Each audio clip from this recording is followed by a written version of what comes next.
In the church, men are bad. At home, men are bad. Everywhere men are bad. In the clan, men are bad. In the last funeral, men are bad. In the night vigil, men are bad. So where men are good in bars, men are good in sports betting, men are good in smoking points, men are good in poker joints. As a result, now men are good in prisons. In this whole conversation, what we're saying, men enough. We're only saying that let men be men. But which men are going to be men? Men that have been brought up in that line to become a man. Not everyone that does put on trousers is going to be a man. I hope my wife will not see the interview, but it's my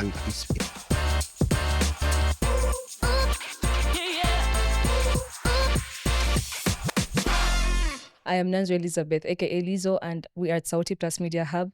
And today we are in for that Men Enough conversation as we're running this campaign under the Generation Gender. And I would want us to have a conversation with our very, very, very beloved guests who have a lot to bring to the table and a lot to explain to the young people so that they understand more about themselves and understand what they are expected of society and how they must behave as men. Hello, Reverend Nathan. Yes, I'm excited to be here this afternoon. A word or two to your people. Well, good afternoon, dear people. Reverend Nathan here. ED at Family Salvation Foundation, Uganda. But I am also a man that is tasked with the responsibility of mentoring all men in Uganda and other 35 African countries. So I am so much interested in seeing that men enough. Men enough. Yeah, men are enough. Yeah. But also bringing out the real purpose of men and boys. So part of my calling is not to wait for men, but begin with boys because, like, the saying says, it's better to mentor and model boys other than, other than taming or rehabilitating broken men. So it's better. So we begin from boys to youth, to men, and to the elderly men. Yeah, that is how this thing works out. Thank you so much, Reverend. Hi, award-winning journalist. So good to have you, Henry. Good to have me. My name is Henry Mugenyi, like you said. I am a journalist, a Ugandan journalist, but also moving the heights of becoming a global journalist, really. And we're here really to see how do we front such conversations when it comes to media? How do we portray out this man in society and what masculinity is all about? Okay. Starting from that, I'll start with you, Henry. What is masculinity when it comes to you? To my personal understanding, masculinity, male masculinity, I'll term it as how this man will behave in society. And in that, I'll give you two scenarios, toxic and masculinity. What is out there in society, most probably, or what has been painted, I will say toxic masculinity has been painted out there broadly. But also, there's what is called positive masculinity. And in this positive masculinity, so many men, so many boys, so many young people out there are into this line of direction. Here you'll find me as a man in my home. I'll be supportive to my woman. I'll be empathetic to my woman. I'll do all the family duties that I'm required to do, depending on how I have been brought up from way back, from a family that I've been brought in. And then the people, all the father figures that I've interacted with from the ages of 20 to where I am right now. So this all time together will become positive masculinity. And like Revlan will really broaden it. Masculinity is not only about the bad things. Masculinity is also really encompasses so many positive things that a man out there ought to do or is doing. So that is basically the understanding of masculinity. Thank you, Henry. Yes, Reverend, what is masculinity to you as a father figure of the nation? Of the nation. Oh, yeah. Yes. Actually, masculinity, these are attributes that make a man a man. These are values, these are virtues, these are principles that bring out who a man is and what should a man do. Yeah. So anything, the absence of masculinity now takes us to what we normally term as toxic masculinity. But masculinity is a positive attribute because a man should have, first of all, these are brought up by nature. You know that when men are born, so many dynamics happen. Yeah. But also part of that is testosterone and other hormones that make a man a man. But also now society comes in to build the attributes that should define who a man is and what is expected of a man, the roles of a man, but also the value of a man. Therefore, masculinity, these are the values, these are the virtues, principles that define who a man is. I'll give you an example. Some of these values are leadership, resilience, self-control, self-restraint, self-actualization, decision-making, soberness. These are attributes that bring out masculinity. You get? A man as a provider, a man as the priest in their home, a man that supports their wife maybe during pregnancy, a man that sees women as valuable human beings, a man that sees women as companions, not competitors. You get that? So these attributes all combined together, that is what we call masculinity. So we look at a man who has a future, a man who has a plan, a man who works hard, a man who takes time to live other lavish stuff to build themselves, to build a legacy for themselves, to build an inheritance for themselves. A man that has a brand that can be admired by everybody, by the younger boys, by the elderly men, by women, by young girls, but also a man that can protection. Masculinity dictates protection. Protect. These are attributes of masculinity. Kingship, a king in his kingdom that protects whoever is in the kingdom.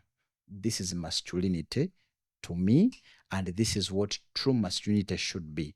So the absence of these values, that's what people term as toxic masculinity. So we don't have anything like positive masculinity. That is not there. According to me, it's not there. We cannot say a positive blessing. A blessing is a blessing. We cannot say positive happiness. Happiness is happiness. But maybe just to join in something from what you're saying is what has been painted out there is negative or toxic masculinity. And that is where I was coming from, that positive masculinity. Because we have negative masculinity. But masculinity is always masculinity. Positive attributes. What is good is good. We cannot say positive good. No, I cannot say that. Of course. But Reverend, from where you're coming from, or from where you've grown up from, or from your communities, we've all grown up seeing some of the things happening. True. If you go to my village, where I hail from, Bajagamba, ngenda wa mwami Sembajwe. Because my dad has built a legacy where everyone in the community will identify with that. Naye, there are instances where you reach Nebagamba, ngenda wa mchala gundi. Why is it like that? Because a man, this is how we are defining masculinity.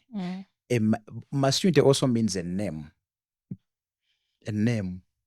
Erinya, oba erina, oba ezina, or anything. A name. That this man has a name. I'll give an example of myself. I am building a brand of a name that I know that my name, when anybody mentions Reverend Nathan Baliro Anamugalu, They know. That name should be able to even, first of all, my wife should be able to associate with that name proudly. My children should be able to associate with that name proudly. But also my name should be able to open doors for my children and those associated with me, whether I am alive or not. So masculinity, masculinity forces men to build legacies. Brands, inheritances. You get? That people can attribute, or people can attribute to, but also people that can identify with them. We've seen that you are not like for a boy to be a boy is a boy who is, you're a hard guy. Hard guy itakaba. Hard guy doesn't ask for help. Hard guy teyegairira. Hard guy itamanyu protection. What are you talking about? All the attributes that you've spoken of that make masculinity positive right now is something that people we are coming with, this generation that we're moving with, the Gen Zs, are showing them that makes a man weak. So what is your say? Because what you have mentioned is very beautiful, is what we would want to see, is what I would want to have for a person. Yep. But it's what the people who are growing up to be men or who are men are being told that no, they're toli musajja. Now, the issues of because you're a man, don't cry, you don't need help, you're not empathetic, you're not sympathetic, you have no feelings, you have no emotions, you don't break down, you don't need support. That is, normally we call it that trauma-informed parenting, or we call that trauma-informed perceptions. Okay. Most of the people that you see, well, you a man, you are this, most of those guys grew up under trauma, where they were not allowed to express themselves, where emotions were suppressed, where their traumas were never healed, where wounds were not healed. So at the end of the day, when these people grow up with such wounds, they end up passing them to generations to generations. That's what we are saying, that being a man doesn't mean that you don't cry. Not that. But also we don't want a crying baby in a man. We're not telling men, please go cry. Cry, everywhere. baby. You don't cry to everybody. Men don't cry to everybody. No. But they're allowed to cry. But they're allowed to cry. Not to everybody. Personally, I cry and I express vulnerability, but not to everybody, because I am a man. Sure. You get? As a man, men do this mostly when they have an inner circle that can be trusted. That's what we tell men, you are only allowed to be vulnerable within your inner circle. People that will understand a man, not judge, but also empathize with this kind of man. So the notion of you a man, don't do this, you don't cry, don't express emotions, don't do this, don't do that. Men do that, but under sobriety, when they are sober, under self-control and restraint, under principles. But well, yeah, men are allowed to cry, but not to everybody. Men are allowed to be vulnerable, not to everybody. Men are allowed to be weak, but not to everybody, to their inner circle. Sure. Yeah. Maybe, Reverend, also to the audience that is watching us right now, I want us to first define who a man is. I think that will lead us to where we are. A man, like it is always said out there, not everyone that puts on a trouser is a man. Some men have not been brought up as men. In a quote or a quotation, Reverend, while appearing somewhere, was saying that a single mother cannot raise a man, which is actually true, because you're going to pass on your femininity to this man. So it's going to be a boy or a person that is more of a woman character than being a man. So this man has to be brought up by a fellow man. They have to go through all that it takes for you to become a man. If you do not have a man or a father, there needs to be a father figure to groom you to become a man in that direction of where you're supposed to be a man. So if you now grow to become a man, who is a man? A man is someone that will be supportive to their family. A man is someone that will be caring to their wife, to their family. A man is someone that will take care of his family or pay school fees and also look after everyone in their community, or everyone that is supposed to look out for. Not a man that is not going to be caring when the woman gets pregnant. You've gotten pregnant? No, I don't care. I will just run away. That is not a man. Yeah. So maybe we have about 10 attributes. What does a man mean? Yeah. A man means morals. A man means discipline. A man means self-control. A man means provision. A man means a future. A man means a name, a legacy, a brand. A man means protection. A man means solutions. True. A man means a future. A man means somebody we can rely on. You get? Yes. A man means a fighter going out to the world and defeat odds, defeat yokes, defeat the past, defeat certain legacies, and sprout out. True. You get that? Mm. A man means connections, getting to people that can support you, be whoever you want to be. But also, a man means a priest, a priest to self, and a priest to family, but also a priest to the community. A man means a role model, somebody that the society can look at and pick lessons, even before saying anything. True. That's what a man means.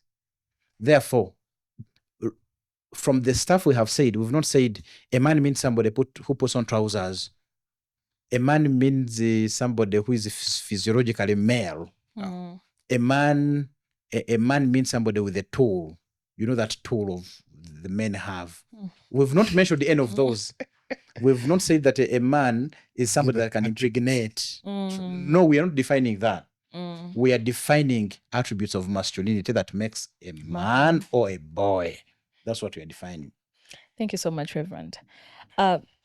Henry, the role of the media is a very big tool to all of us in this community, the nation, and the world. With the different stories that are always coming, there is always propaganda that the media has, that you have as the power of media. So I don't Why are you pointing at me? Yes, because you are the media. Okay. Because the power that you hold can either tell the right stories or break down the truth. Yeah. So what is that? What are the roles that you feel that media is lacking in and would have been done better to best serve when talking about masculinity and its beautiful traits that are known to the world, but media would have had a word or two to do to it? Because you'll find that people will watch your stories. I personally watch them. You'll find that people will go on to see the different newspapers, or it's that specific news that is taking place, or anything contributed to media.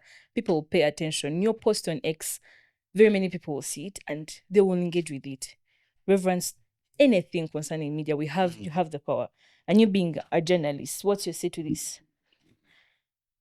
I am a journalist, and I'll answer you accordingly, because in this situation or in this global village we're in, all of us can spread information. Actually, we are not only going to base it to the media. True. But Revland is not a journalist, neither does he have a television. But the message that he keeps spreading might at times even go further than what I will speak about today.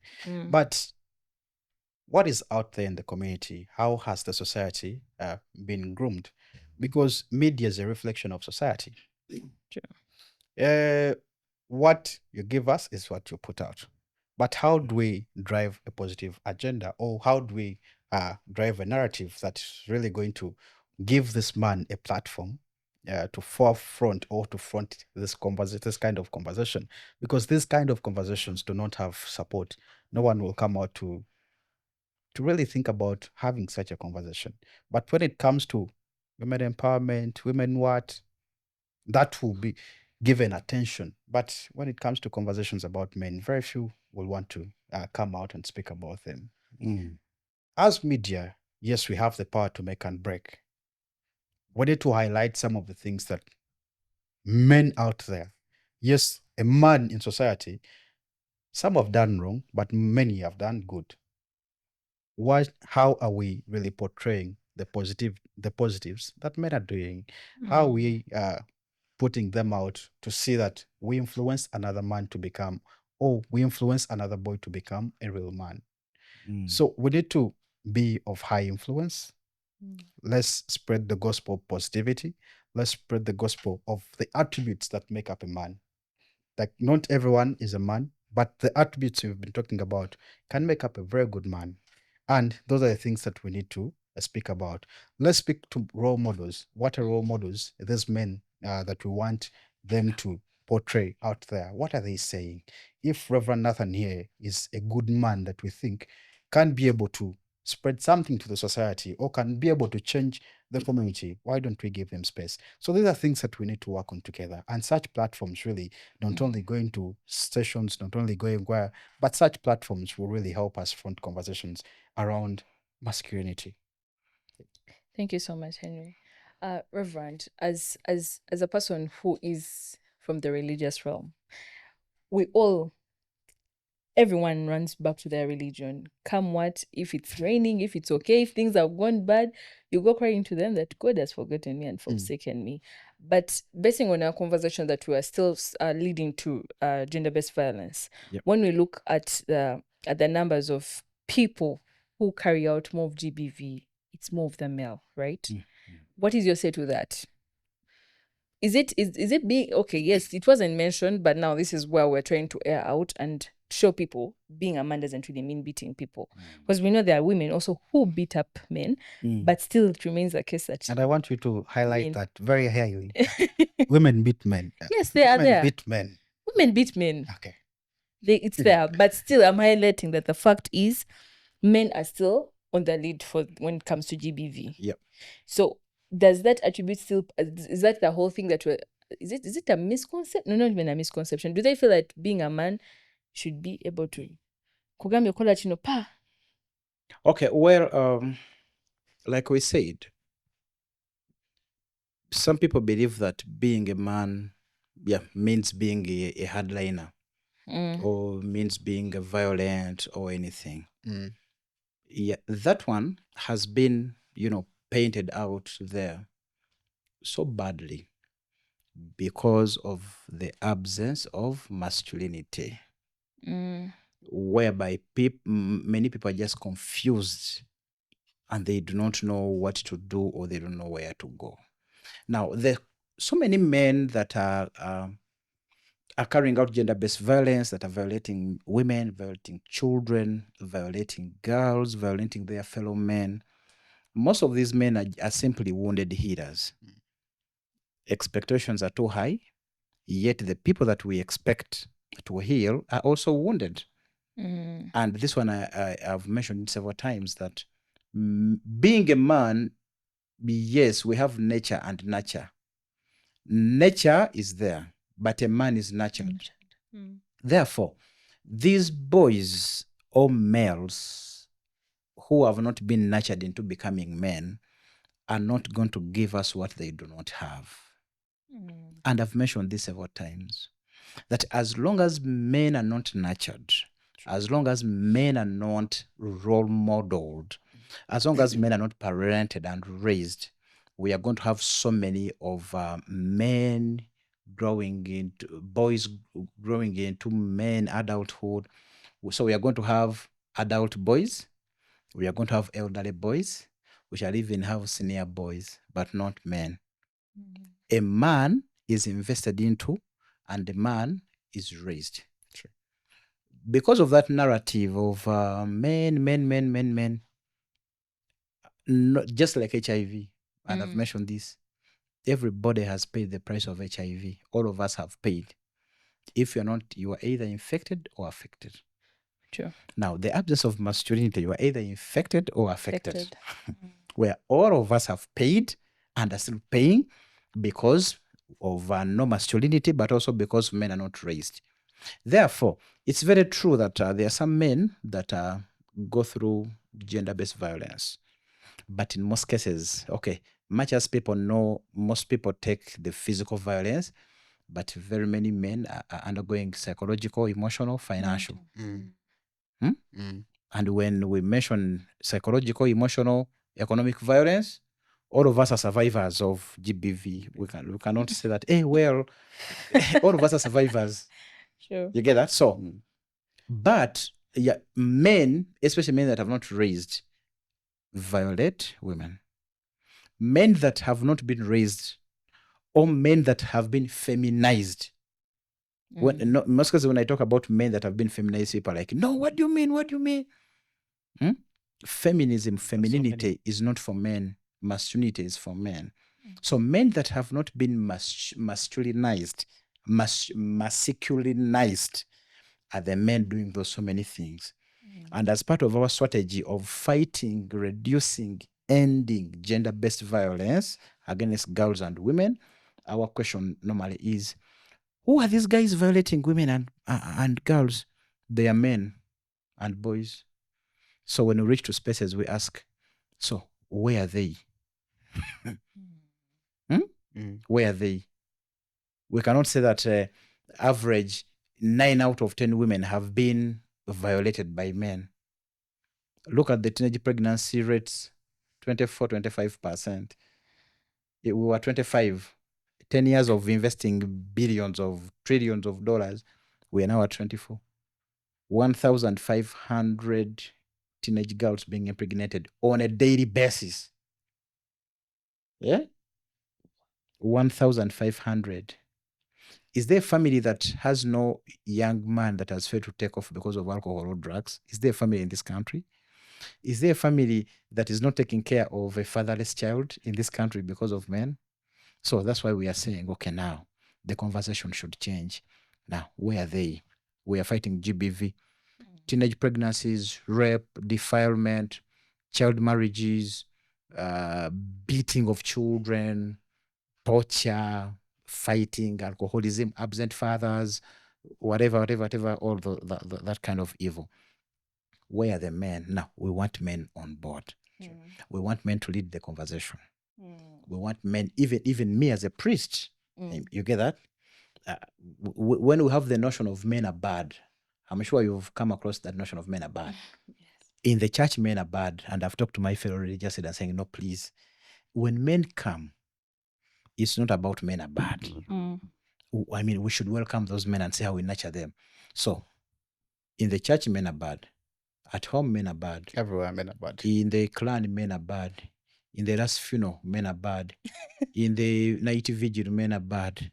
So where men are good in bars, men are good in sports betting, men are good in smoking points, men are good in poker joints. As a result, now men are good in prisons, men are good in rehabilitation centers, men are good in the psychiatric centers, men are good in sports betting houses, men are good in towns where we see men just sleeping there without anything. You get that? So our issue is we are going to fight gender-based violence and end it with men being brought on board, role models for men, male role models, male fighters, male priests that are trying to mentor men, but also the raising of boys. Yeah. Thank you so much, Reverend. Just to have a comment on what Reverend is also saying, the conversation around men should get more focused than ever. True. Because you can't fund a conversation where a man isn't. You're fighting teenage pregnancies, but men are not there.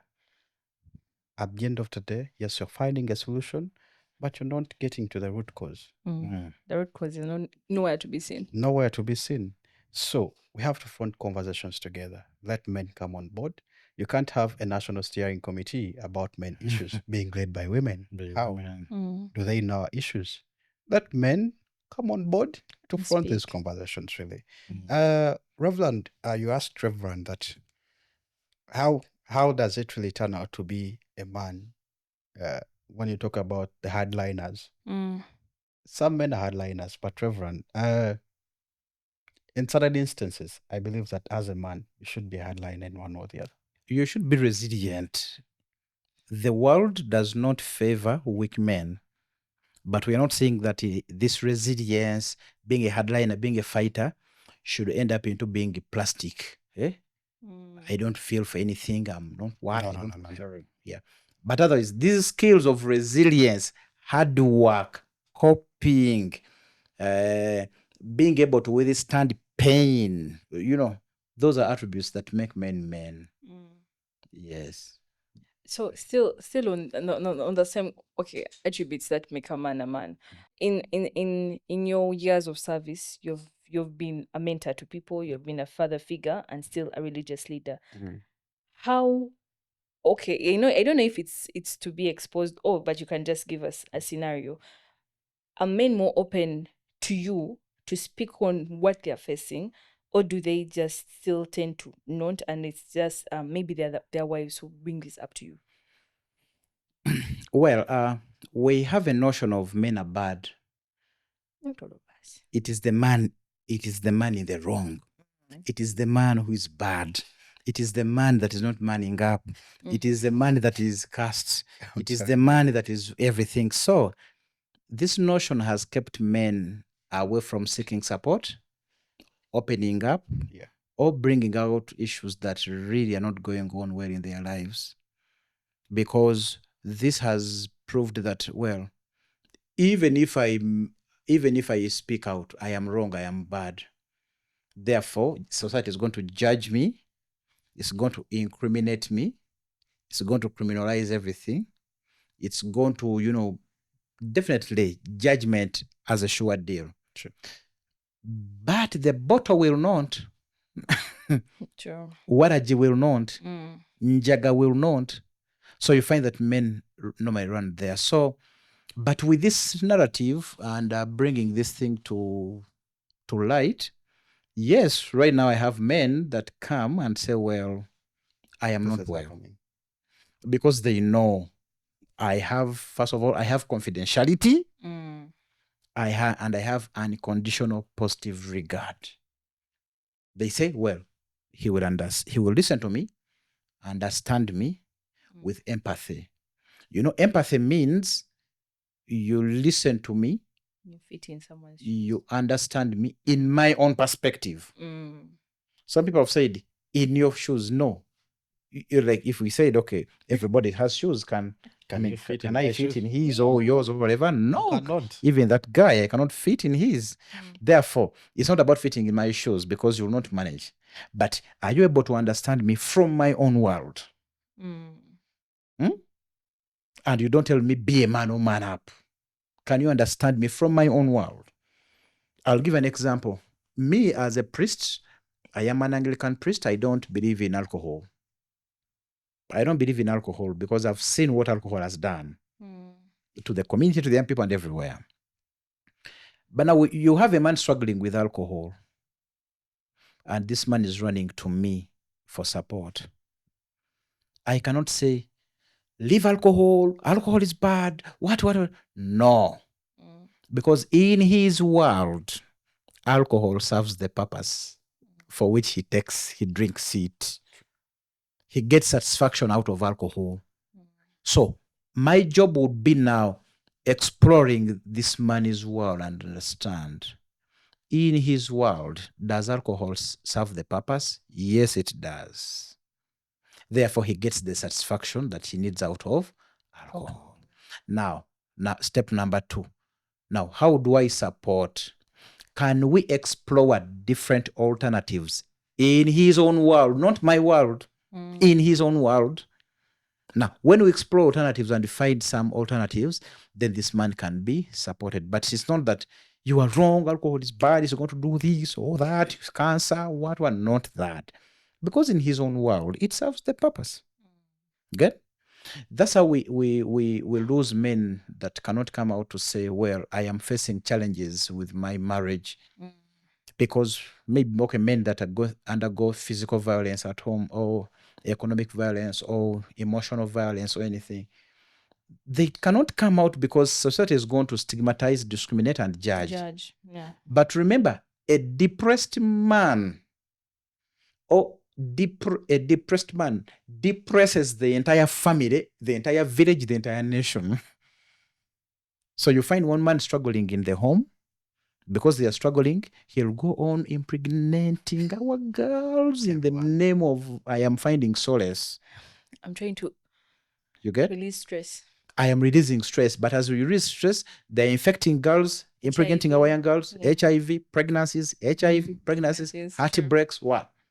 So you find girls committing suicide. You find girls taking alcohol because they've been heartbroken by this young man who was depressed. So I hope you've understood empathy. Go deep into my world and understand me from my world, not from yours. You get? I get you. Yeah, so that is it. Thank you so much, Reverend. Henry, as you have moved this journey of life, like maybe let me say maybe from your campus to now, have you encountered scenarios or have you seen from your friends or people who are close to you who have been affected abundantly by the toxic masculinity bit of pressure that comes from society, that it has traumatized them, just like what Reverend has been mentioning, that it has traumatized them, that maybe they have been heartbroken, that now they go on impregnating people, or not so because this and this happened, because the dad used to beat, so that's the way he knows, that's the way to groom maybe the girlfriend or their daughters. Has that occurred to you by any chance? Even if it has not occurred to me by Not any to you, but chance. okay, to people maybe around you. Yeah, I am driving the point home. Even if it does not occur in my society or from my circles, if it has happened, maybe I do not know, but maybe I know. But one of the things that is out there is many are breaking down. That is a fact. People are going through a lot. Men are going through a lot. And the fact that society requires you to do something or certain things at a certain age at times also influences them to do so. I have so many colleagues, so many friends that are into alcohol and smoking and everything, but when you listen to their stories, it is coming from somewhere. And the fact that men have not been given space in society to express themselves expressively, to come out and talk about these issues out, I think that is one of the biggest cause of the problem we're having, because we're seated at a time bomb right now. But if we go into the journalistic world, and how do we really change the narrative through the stories that we tell? Because for us in the journalism space, we believe that telling stories is very impactful and very powerful Sure. to influence decisions in a community or even at policy levels or even in government. So I believe that we as journalists, with people that are clearly informed about issues that are happening in society, reverends, psychiatrists, counselors, advocates of men's rights, I believe that we can be somewhere if we tell impactful stories that will really raise awareness about issues that men go through and how they change. How do we break the silence that men are going through? Can we make these things normal? Can we come out broadly and speak about them? Let's break the silence such that men are out there, but speaking about things. Me fearing to go to church to tell, because the reverend I know will not trust me. No, I have to go, open up, then find a solution. Or I have to break down in my circle. Let me find a solution. But I will not break down in a circle that is also not informed about anything that is happening. So the circle that I break with or that I am breaking to should be able to help me in one or the other. You know, when it comes to men, there is a tendency of victimizing the victim. Society victimizing the victim. Yes, society normally victimizes the victim. So by men not doing this, it means they are already victims. So quite enough people say, men are the problem to themselves. Men are the burdens to themselves. Abasajja kye kizibu kyabwe. Men are challenged. No, they are bebatoogera. Teboogera, they are not opening up. They are taking alcohol. They are violating our girls. They are doing these guys are sick.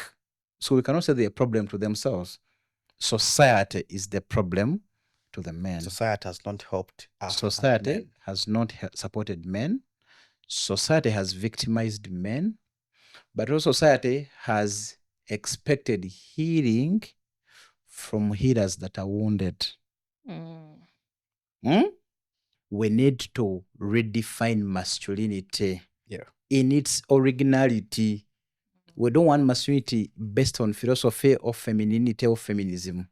Masculinity in its originality.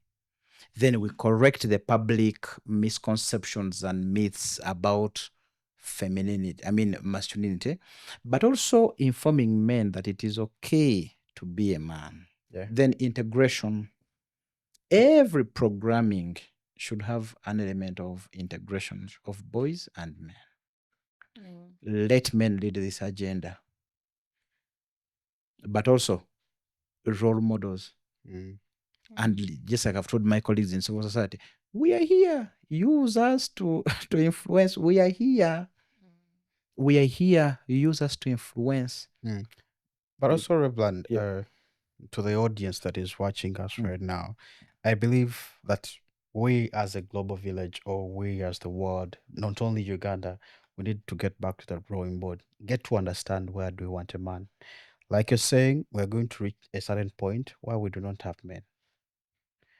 And that is a reality that is not far from now, if we do not act as soon as yesterday. Yes. But as well, in this kind of framing where women are fronted more, I believe that right now we need to front the boy child. Let's build them to that man, to that figure that you would want. If you're raising a boy, raise a boy that you would want to get married to, True. or a boy that you would want to father children with. Yep. If you Yep. want me to be the father of your children, grow your sons or grow your daughters in that direction.